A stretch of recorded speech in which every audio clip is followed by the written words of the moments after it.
All right. I think we are completely live now, both here in Zoom and also on the Elizabeth Kostova Foundation website on Facebook. So, hello everybody, I'm Milena Deleva. Здравейте всички, аз съм Милена Делева. I'm the Executive Director of Elizabeth Kostova Foundation. Welcome to the virtual stage of our annual Capital Literature Program. This year's edition is called Writers and Influences and invites contemporary writers to present their influences or literary friendships. The latter is the case of this second event from a series of 8 presentations, and it's on John Berger, introduced by another acclaimed author, Colum McCann. It is a great pleasure to introduce our distinguished guest today. Colum McCann is an award-winning Irish-American writer. He has been the recipient of many international honors, including the National Book Award, the Impact Prize, election to the Irish Arts Academy, several European awards, the Best Foreign Novel Award in China, and an Oscar nomination. He is the co-founder of the nonprofit Global Story Exchange Organization, Narrative 4, and he teaches at the MFA program in Hunter College. He is the author of 7 novels and 3 collections of stories, including Let the Great World Spin, Transatlantic, and his most recent novel, Pyragon. You must have fought for that title with your publisher, Colum. The last time I heard this word was in my geometry class in high school. So when I was looking, working on this event and looking for a moderator, I came across only 2 mentions of John Berger in my native Bulgaria. Ella's a TV obituary of Berger following the news of his death, but with a very radical claim from a Bulgarian visual artist who said that he has no dealings whatsoever with artists who don't know the work of John Berger, referring to his seminal work, Ways of Seeing. But the only work of Berger in translation in Bulgarian, which I was able to find, was in an essay in the literary magazine Pet Nekugash, founded by Olga Nikolova, and this is how we got our moderator today. In addition to being the founding editor of Pet Nekugash, Olga is also a translator, an essayist, and a critic. She currently teaches writing and American literature at the American University in Bulgaria and holds a PhD in English from Harvard University. Before I turn it over to Colum McCann, some practicalities. If you are watching us from Facebook and if you need translation into Bulgarian, please migrate to the Zoom webinar because only the original video will be streamed on Facebook. And the link will be posted shortly on Facebook. Ако гледате събитието във Facebook и имате нужда от превод, моля да се присъедините към вебинара в Zoom. The webinar is also your only chance to get a discount code for the Bulgarian edition of Let the Great World Spin. Нека големия свят се върти от Жанет 45. We will post the code here in the Zoom chat. And we were talking that maybe or not, Colum will start reading from Ulysses in anticipation of Bloomsday tomorrow, but that's not for sure. We'll see. And maybe, and maybe also as a revenge to John Berger's father, who, upon finding Berger's copy of the book, confiscated it. Although I'm sure no revenge. He sounds like a very fine, decent, wonderful human being. And I remember how he showed Tilda Swinton in the Seasons in Quincy's, how his father was actually peeling an apple, his technique of peeling an apple. And there was something loving in this gesture. So following this conversation and moderated discussion, we would love to hear from you. Please use the Q&A to ask your questions. Special thanks to the United States Embassy and Sofia Municipality for supporting the series and our interpreter today, Elena Alexieva. The translation into Bulgarian of the excerpt from To the Wedding Colum is going to read is translated by Elka Videnova. Thank you, Colum, for taking the time to share with us your literary friendship with another great storyteller. The stage is yours now. Thank you so much.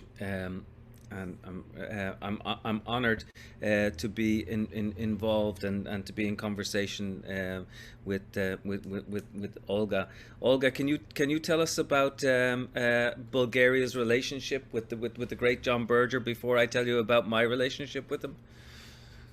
I was actually surprised by the artist, the Bulgarian artist, who apparently said in the TV program. I haven't seen the program, that he wouldn't deal with anybody who didn't know the name of John Berger. But on the other hand, I came across John Berger through Ways of Seeing, and I think that it's his most famous work. It's for those of you who don't know, Ways of Seeing was based on a TV show that John Berger did for Channel 4 or BBC, I'm not sure. And it's a different way of looking at art. Of course, it was his reading or his approach to works of art, as he himself would very openly say, was Marxist and revolutionary. Basically, he wanted to revolutionize the way we look at art. But I think that in Bulgaria, I also knew Berger mostly as an essayist, as an art critic. And it's been only recently that I started reading actually his fiction. And I find that he's absolutely an amazing writer of fiction. But at the same time, there's some kind of continuity between his art criticism and his fiction. We were discussing just before that it's kind of amazing that John Berger is not known in Bulgaria and that he was not translated at all during the communist regime because he was a Marxist. His perspective is very much to the left. He was a revolutionary. He said of himself that he was a revolutionary writer. But as Milenka pointed out in a conversation, before that, he was during the communist regime, he was not translated, perhaps because he was too much of a Marxist. And afterwards, he was not translated precisely because he was a Marxist, as a post-communist country, Bulgaria was trying to move away.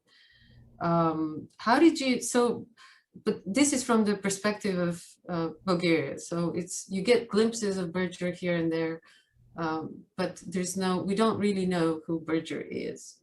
Right, which is extraordinary, and then congratulations to you for bringing the translation into your magazine, and then congratulations to everybody here for bringing his name back up again, because it's going to be a name that will live in literary history. I mean, he is a writer who is adored by other writers in particular. I mean, another good friend of his would say, Michael Ondaatje. And Michael would visit him and spend time with him, and John wrote copious letters to people. It was always open, always available. One of the nicest, most decent, most extraordinary people that I've ever come across, and so I was sort of honored to meet him and to get to know him, but I knew him first through the literature. I mean, I first started reading him in my early 20s when I came from Ireland and I went to the United States, and I took a bicycle across the country, and I would go to all these little bookshops and pick up bits and pieces, and I can't actually remember the very first Berger it was that I read, but when I read him, it was one of those voices that when you hear it at first, you feel like you knew it forever.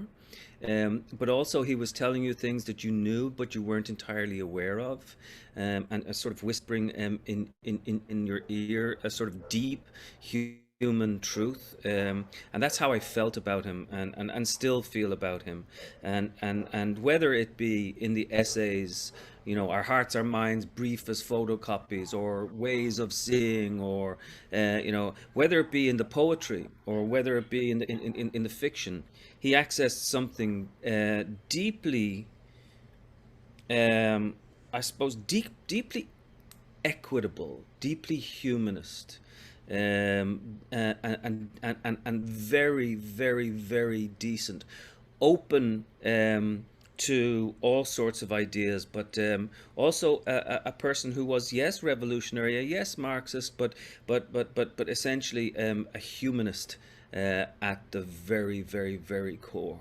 And so it's going to be fun to see, if this could spark something, say, in Bulgarian literature or elsewhere, to see how books come back. I've seen books come back in the past when writers start talking about other writers. One notable book being that called Stoner by John Williams, which is a book which is now considered an American classic, but was sort of lost up until about 20 years ago when writers started talking about him. Apologies for New York outside my window. You can probably hear the sirens going, but listen, it's authentic Zoom time.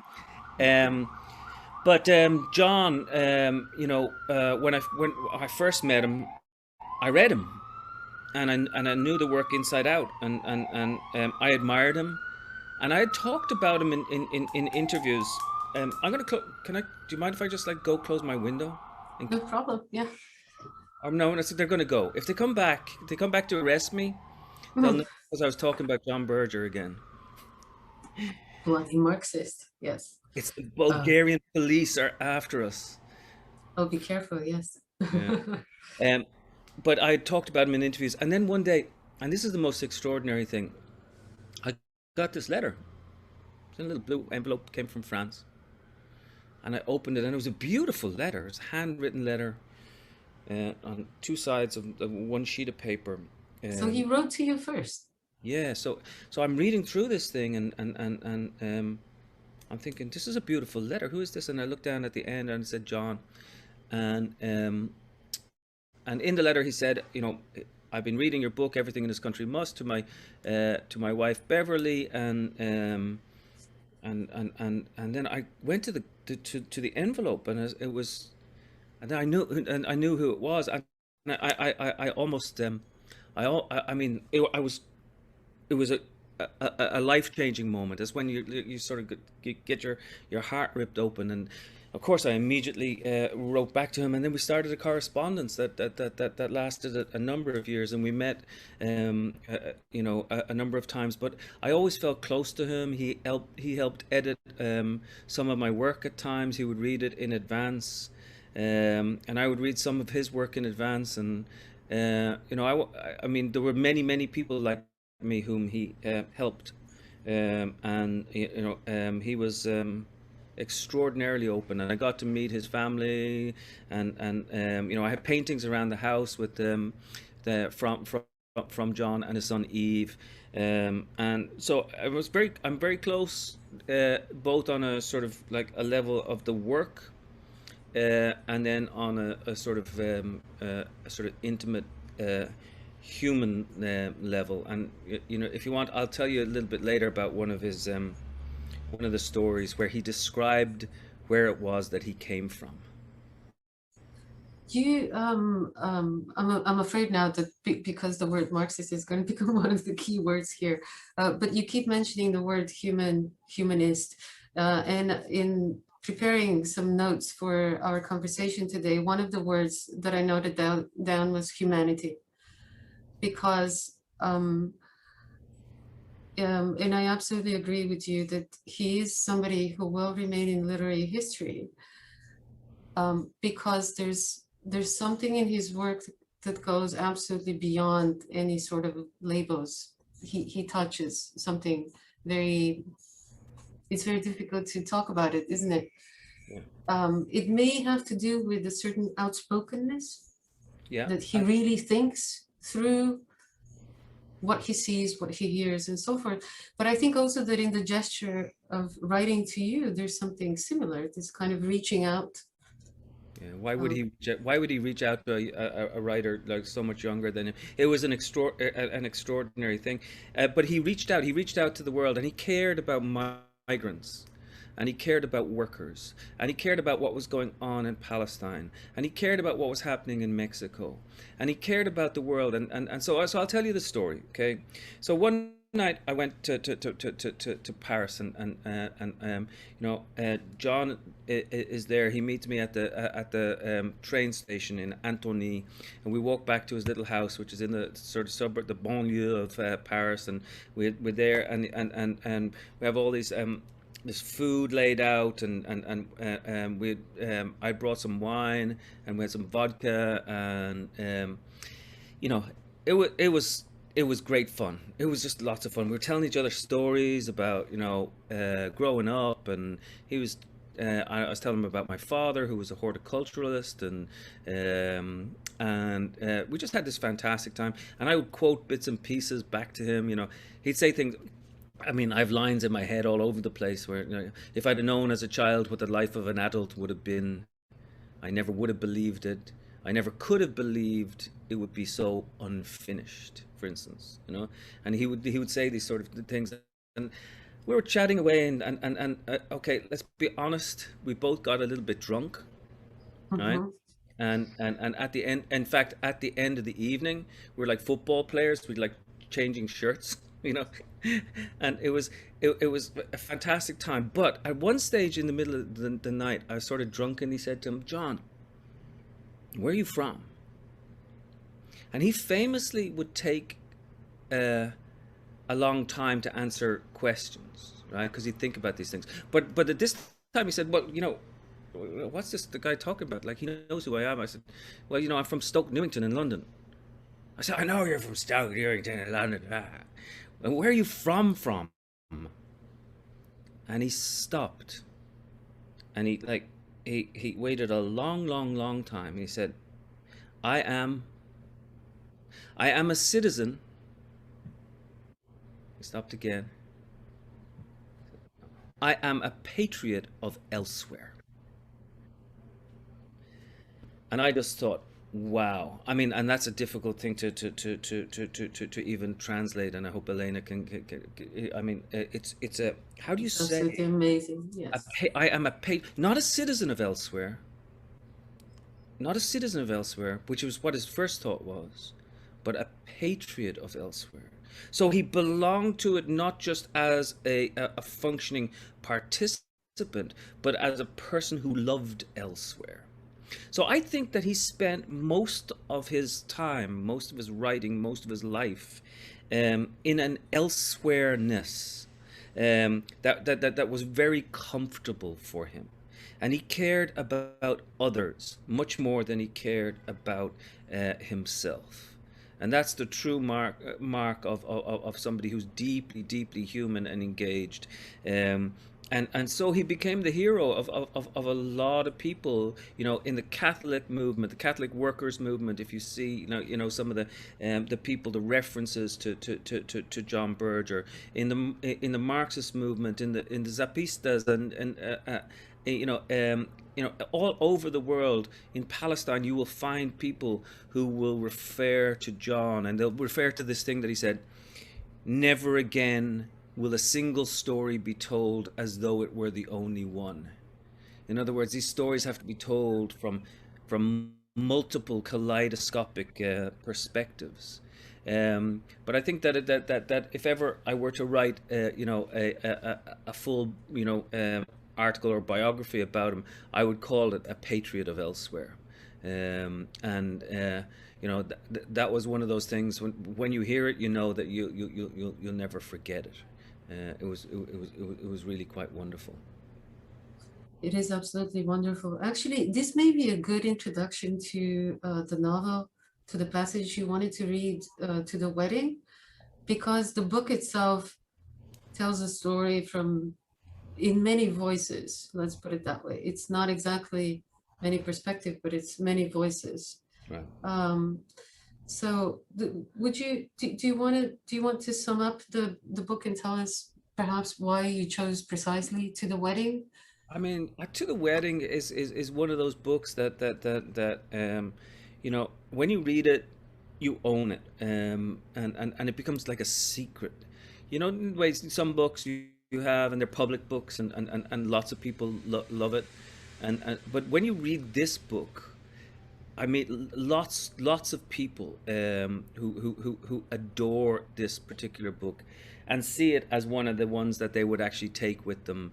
You know, if you had 5-6 books to take with you, you know, it was published by Bloomsbury in England, which is also my publisher, and published over here, I think, by Vintage or Picador. But you know, you'd meet young editors in Bloomsbury and in London, and it would always be their favorite book.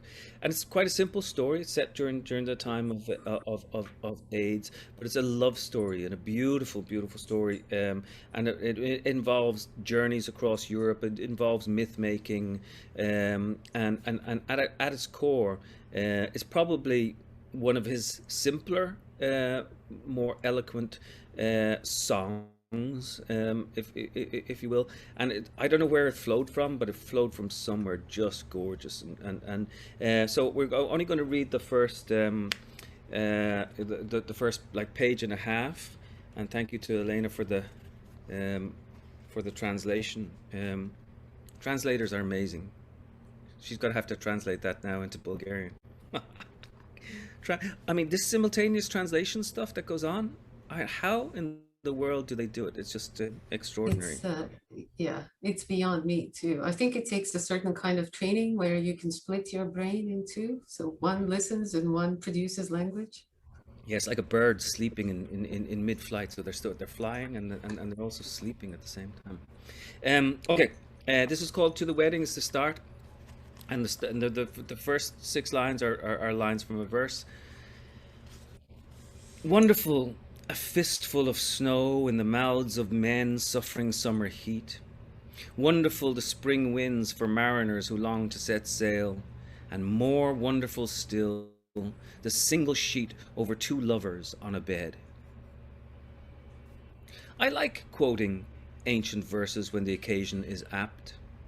I remember most of what I hear and I listen all day, but sometimes I do not know how to fit everything together. When this happens, I cling to words or phrases which seem to ring true. In the Quartier around Placha, which a century or so ago was a swamp and is now where the market is held, I'm called Sobakanus. This means a man who herds sheep, a man from the mountains. I was given this name on account of a song. Each morning before I go to the market, I polish my black shoes and brush the dust off my hat, which is a Stetson. There's a lot of dust and pollution in the city, and the sun makes them worse. I wear a tie, too. My favorite is a flashy blue and white one. A blind man should never neglect his appearance. If he does, there are those who jump to false conclusions. I dress like a jeweler, and what I sell in the market are tamata. Tamata are appropriate objects for a blind man to sell, for you can recognize one from another by touch. Some are made of tin, others of silver, and some of gold. All of them are as thin as linen, and each one is the size of a credit card. The word tama comes from the verb tazo, to make an oath.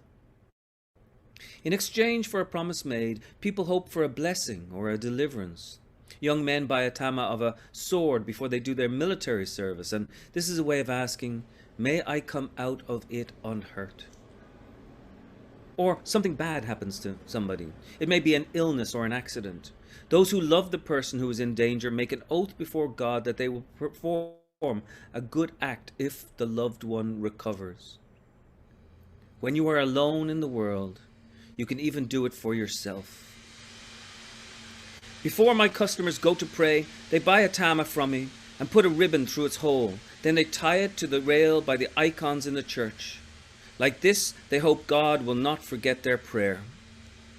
Into the soft metal of each tama is pressed an emblem of the part of the body in danger.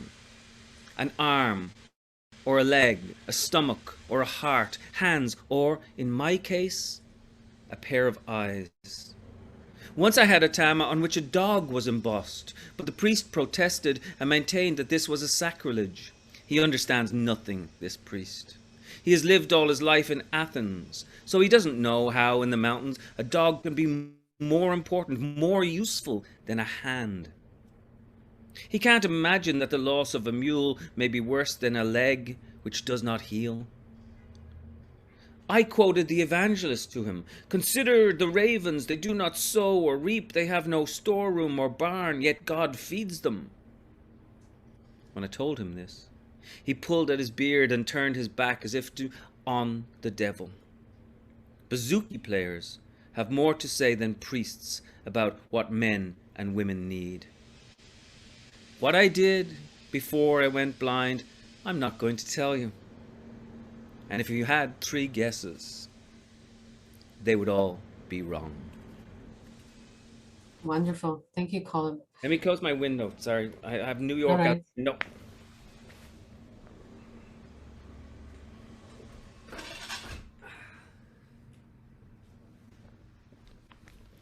Sorry about that.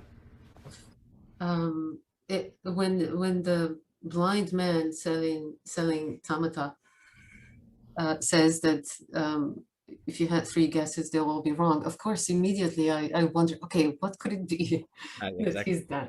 Exactly. It's so much better to suggest than to tell. I mean, that's one of the beautiful things about John. I mean, he had a lot to say, but he wasn't necessarily didactic about it. He didn't shove it down your throat. He allowed you, which is very important, rather than told you, and he allowed you to feel. And especially in his fiction, he would put you in the pulse of the moment, so that you'd be there and you could feel it, and you could feel the tremors around you, and you could smell it, and taste it. And he's not necessarily always an easy writer to get. Like G is a tough novel. G, which won the Booker Prize in 1972, and for which, by the way, he gave half of his prize-winning money to the Black Panthers, and kept the other half because he was working on a book about migrants. But that novel G is a beautiful, complicated, it's an aria, really. It's an aria to our times. A really beautiful piece of work. But John was never one to force an opinion. But I mean, he had very strong opinions, and he would not back down, which was totally admirable. He's still around. I don't like talking about him in the past tense. I think he's still here. In some cultures, actually, people talk about the dead in the present tense. He passed away just a couple of years ago, but of course, I mean, he's a very palpable presence, I think. G was the first novel that, just to fill in the audience a little bit if they're not aware. Did you said that you didn't remember which novel you read first? I think I read one collection of essays first. Okay. But I think that G was put him on the map as a novelist. Yeah. Although, correct me if I'm wrong, but he presents himself as a storyteller.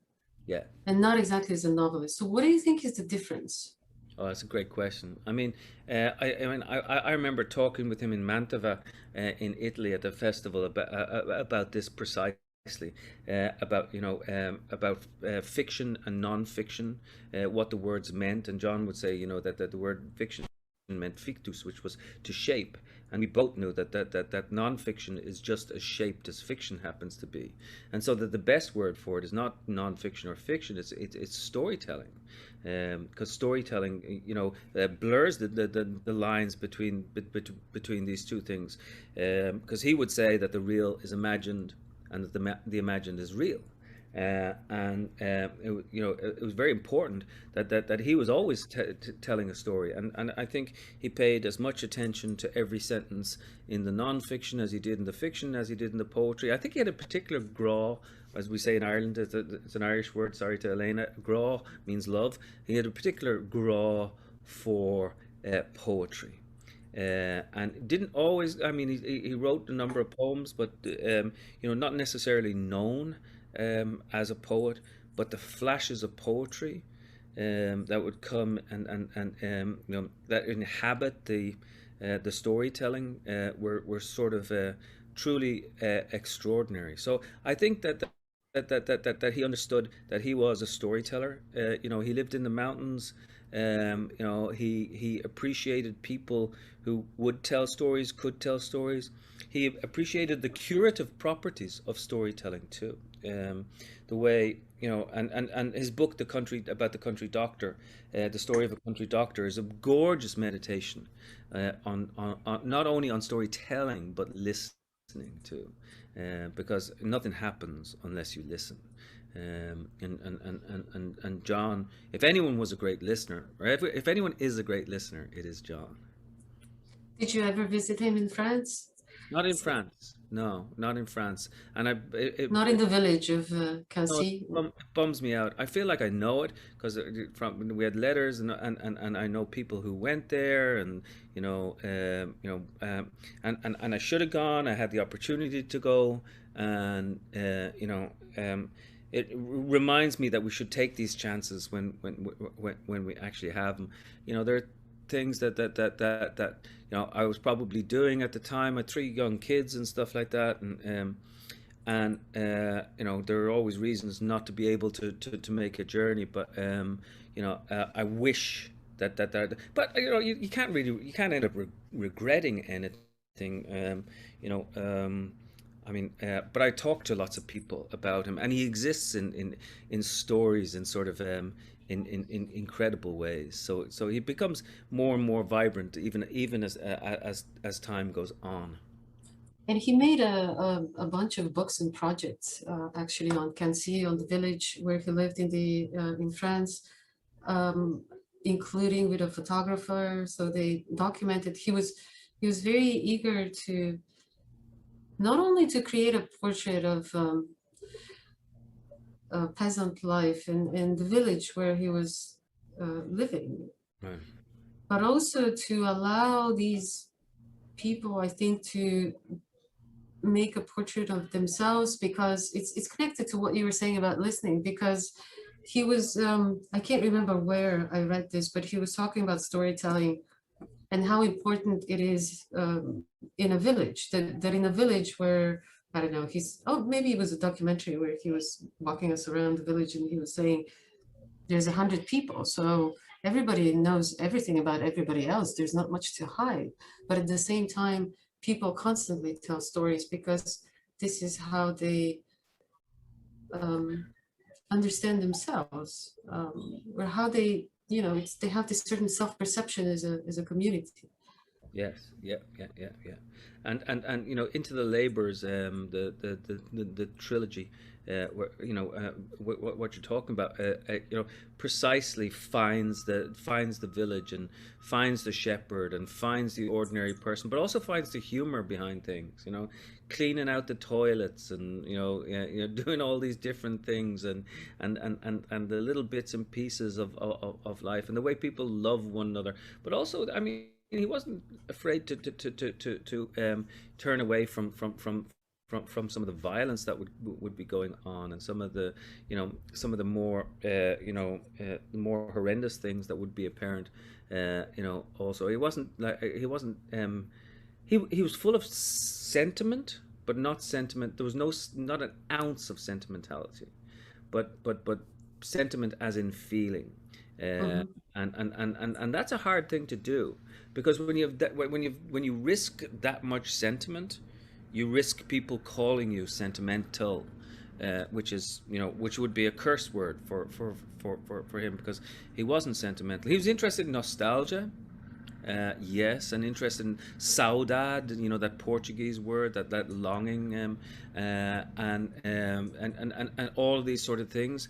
But sentimental would be the last word with which you'd sort of describe him. But having the ability to discover what people were about, and just sit and talk with them, and smoke a cigarette, or have a glass of Slivovitz, or whatever else it happened to be.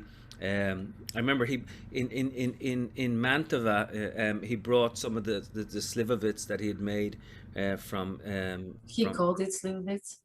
yeah. And I mean, he had his first book was called, the the book about the artist. Oh my gosh, why is it why? Guttuso or something. Oh, Yes, it's portrait, a painter, a portrait. No, a painter of our time, a painter of our time. One of the main characters in it is a Hungarian artist, and so I think he was clued in pretty well to Eastern Europe. It would be interesting to find out if he ever went to Bulgaria. I mean, somebody might know if he did. I mean, he traveled on that motorbike, uh, in all sorts of different directions. So, it's possible that at a certain at stage some point he he was traveled through there. Bulgaria. He Yeah. was. I know he was in Slovakia and places like that, and Well, into the wedding, the one of the characters is in Slovakia, isn't she? yeah. Yeah. Yeah. So I mean, he had access to that, and part of him was kind of Eastern European. I kind of want to claim him as Irish at times, and he liked the Irish. He did. He got on well with the Irish.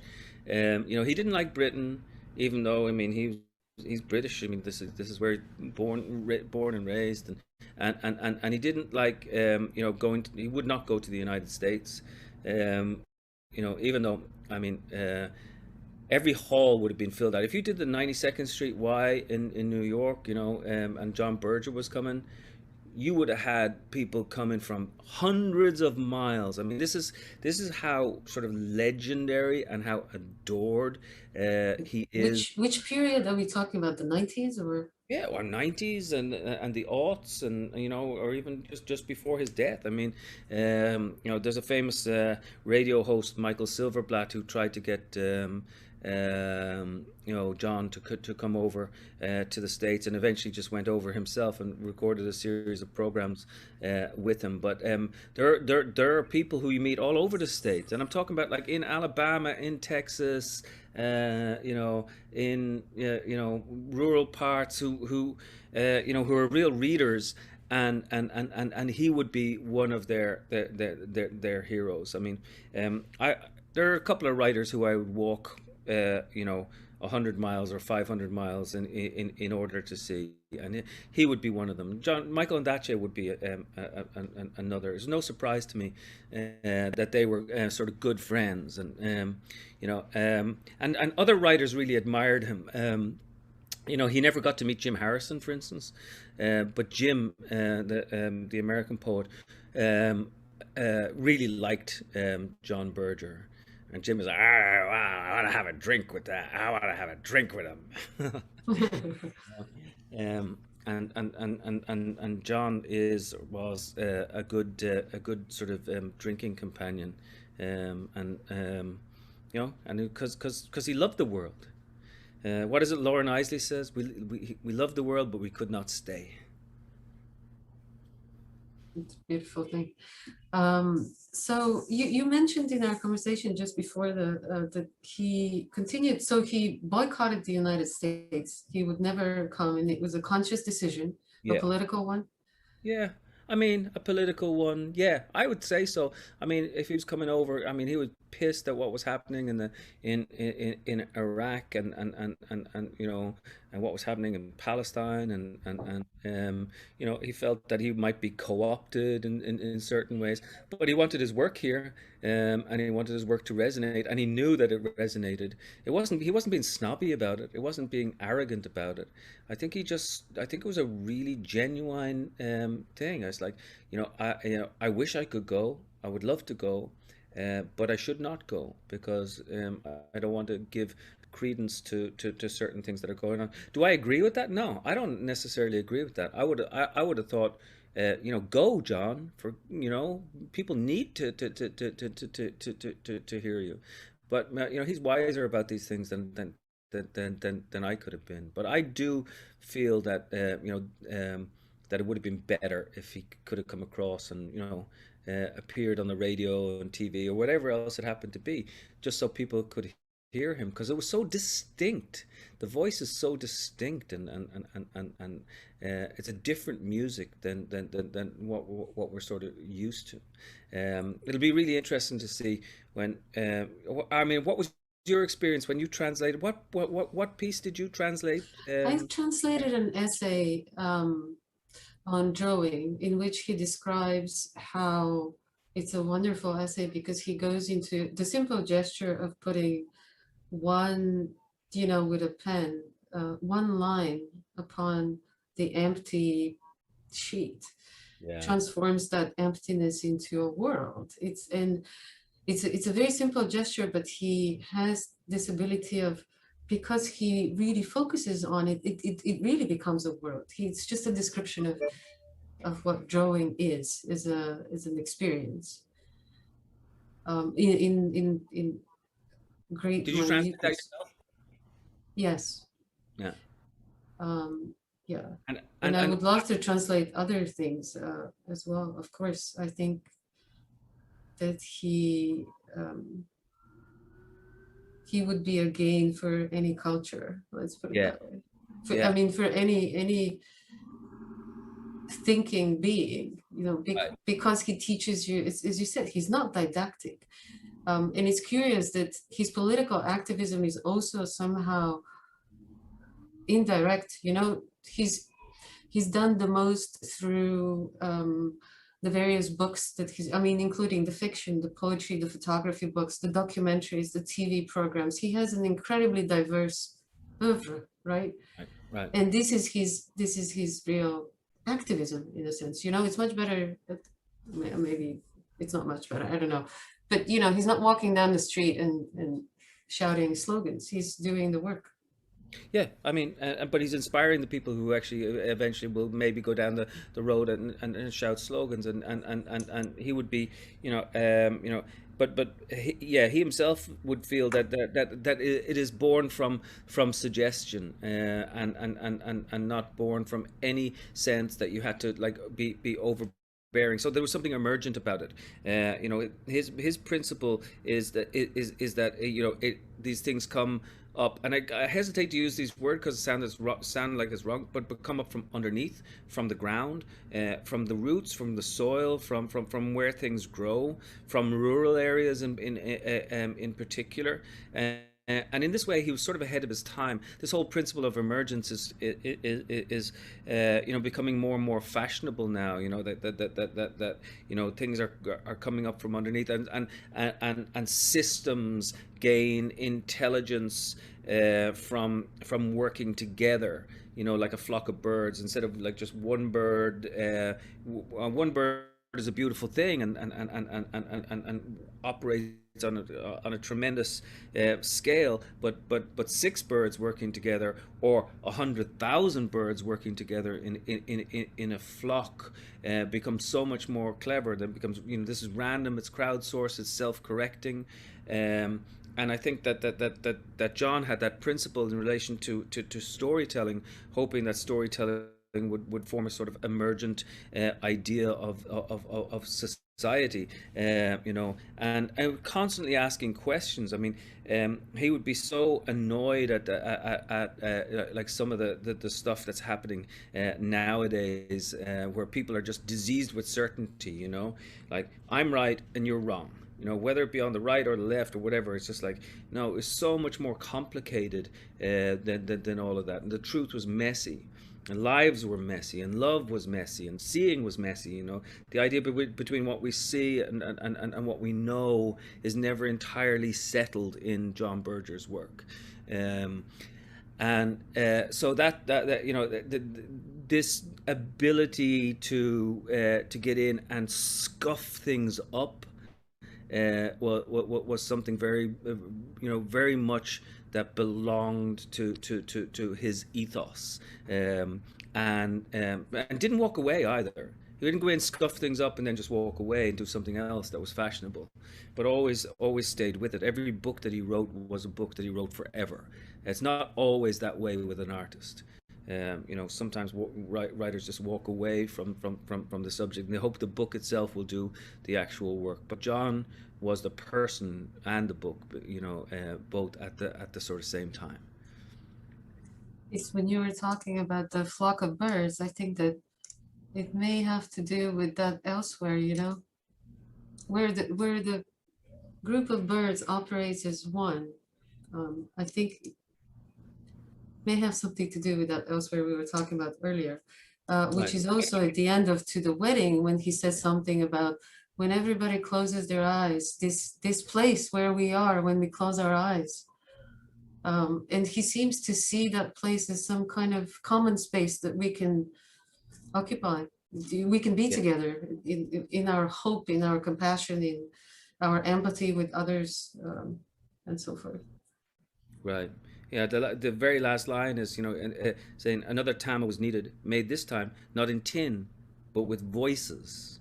Mhm. Here it is. Place it by the candle when you pray.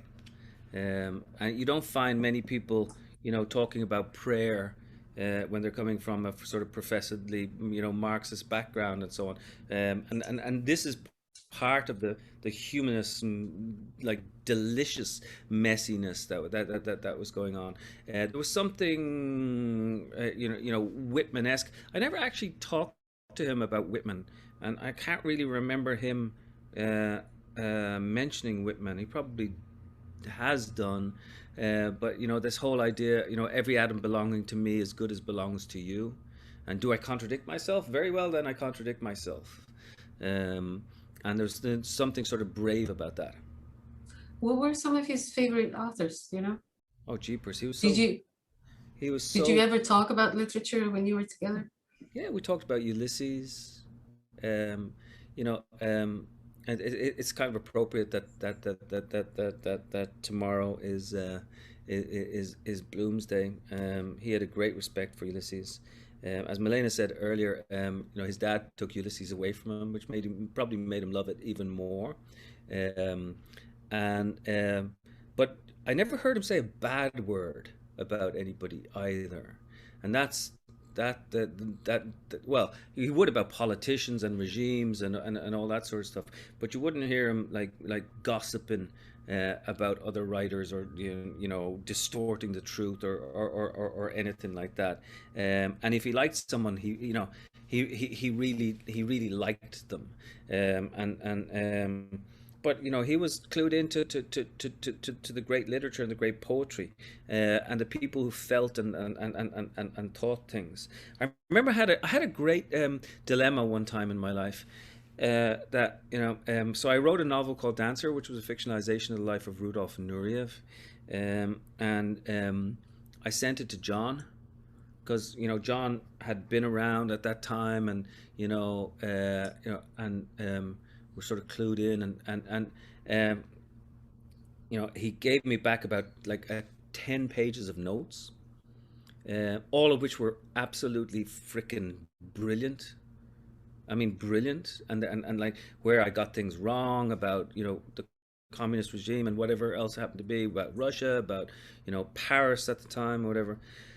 But one of the notes really, really, really disturbed me, because he wanted me to cut an opening section that I had done about the Second World War, and it was part of my favorite section in the book, and and here it was, my hero, John Berger, saying, you maybe should think about cutting that 10-page section, and I think it's apparent already in the book. And I walked around for days and days and days on end, very upset, thinking, I love him to bits, and he's right about every single other thing but he's not right about that. And then when the book finally came out and I sent it to him, he wrote me another letter saying, you were exactly right, you kept that piece in, and he remembered that he had said, cut that particular section, and I sort of loved him even more for that, and he would read voraciously, and I keep mentioning Michael, but Michael and Dace was like, they were like, knitted together in all sorts of ways, and sort of loved each other's work. You know, fun to think of them being together. We have two questions from the audience. One of them, the first one is from Melissa Bracco, who says, now that you have the title for a potential biography of John Berger, A Patriot of Elsewhere, will you write it? Uh, I wish I could. I think there are others who are better than me for that. You know, and I think that particular piece of work is going to take a lot of time, and I could write an essay that responded to him, and a felt piece, but I don't think that I could write the proper sort of biographical nor sort of engaged literary sort of piece that would be needed. I mean, I'm not that smart, and I think there's other people out there far smarter than me who could do that sort of thing. But yeah, I'm hoping that I'm sure there's some, I mean, I know there's books written about him. There is a literary biography of Berger that is maybe called a painter of our time or something. I mean, it's related to the title of his first novel. Right. But it's a literary biography, and I think that Melissa was more interested in, or maybe not, the stories about John, but from the perspective of another writer. Well, maybe Melissa could do it. And she's saying, yes, an essay too would be fantastic. Yeah. That's so nice.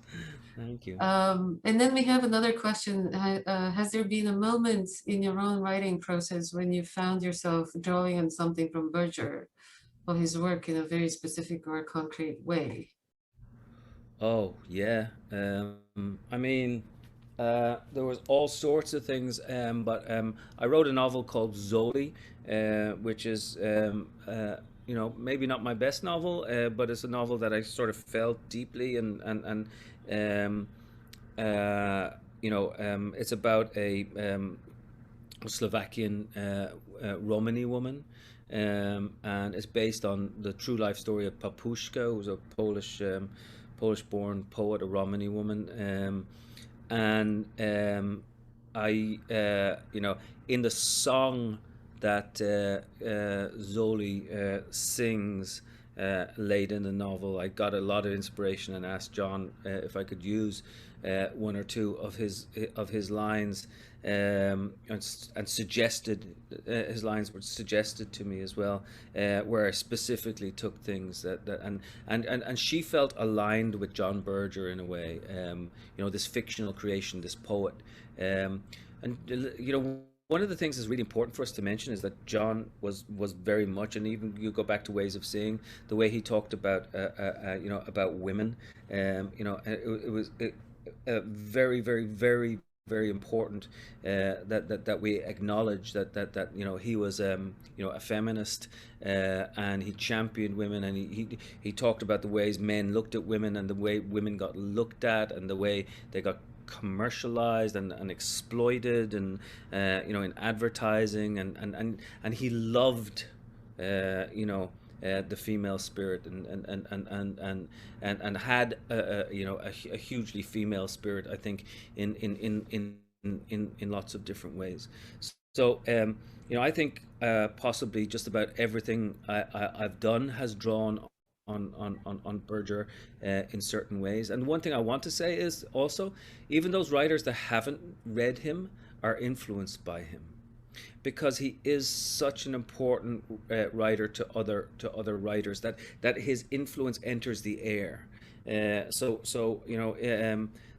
I do think you can hear the ringing of his voice like a bell, down into the valley of where the other writers all happen to be. So we owe quite a debt to him,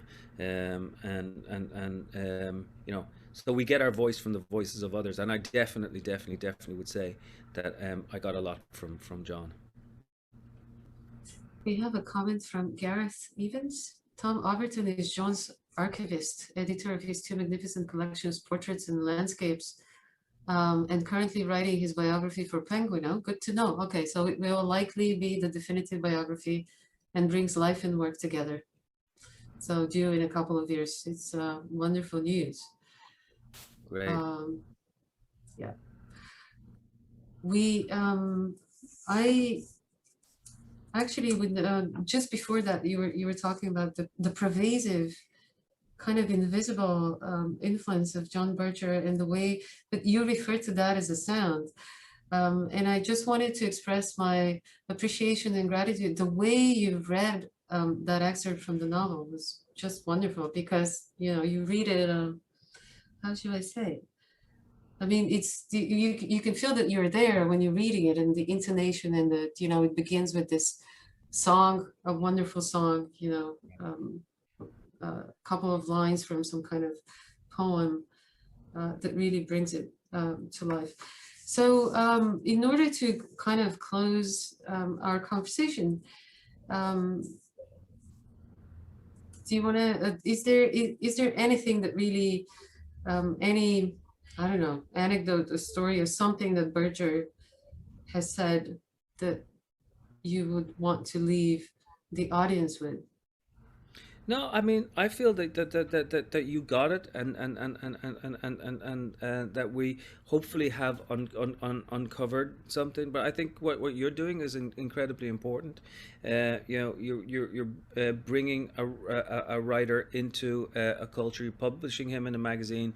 You're translating him, and I think the only thing that people need to know is that we need more and more and more of that. Whether it be you know, in Bulgaria, or whether it be in Ireland, or whether it be like somewhere, you know, where, you know, John should be more known, like in France. I'm always stunned that he's not better known in France, having lived Even though there you for, lived in France practically, you know, 2/3 of his life. Yeah. yeah, and but people should know that when they find him, they will find a voice kind of like no other, and they will find a friendly voice, but also a warning voice about, you know, who we are, you know, what we are and what we are becoming, you know, so therefore I think, you know, we should listen, you know, as much as possible. If you want the easiest entry point in John Berger, I actually think To the Wedding is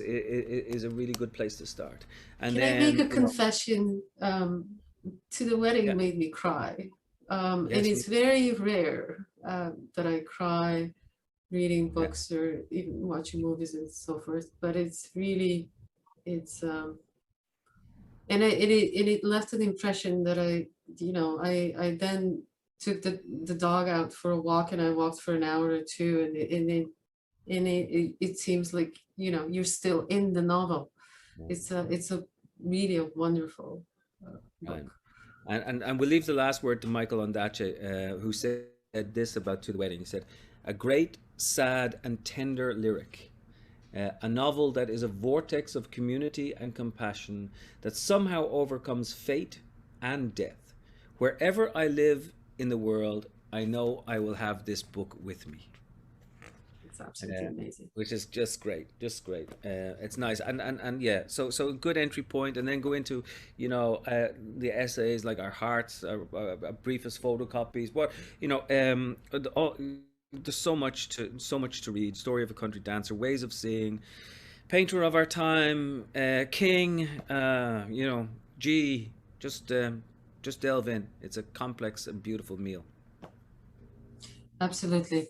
So thank you very much, Colum. It was an absolute pleasure to talk to you, and I'm very happy that we could have this. Thank you, Milena, for organizing, and the Foundation of Elizabeth Kostler for organizing this. It's been my pleasure and privilege. My pleasure. Thank you so much. Thank you so much, two of you. You are very fortunate to have known him, and we are very fortunate to have you both talking about. I just want to mention your most recent book, because while you were talking, you both mentioned that he self-described himself as a storyteller, rather critic, and in another conversation with Susan Zontag, he maintained that for him, telling stories is always in relation to the truth. And I've been thinking how maybe curious I am about his reaction on your most recent novel, Colum, Apiragon, which is about one of the worst contemporary conflicts. So I don't know if you are curious. I'm so curious about his take on his book. I wish I can give 1 week of my life to hear him talking about your book. Anyway, thank you so much. And I'd like to invite everybody to our next event from the series. Jeffrey Eugenides will be talking about literary web of influences, including Henry James and Alice Munro, among others. It will take place next week, June 21st, the same time. And you can check the Elizabeth Costello Foundation website for the link. Thank you once again. Thank you. Okay. Bye, Colin. Bye-bye. Bye, Milenka. Cheers. Bye-bye. Thank you.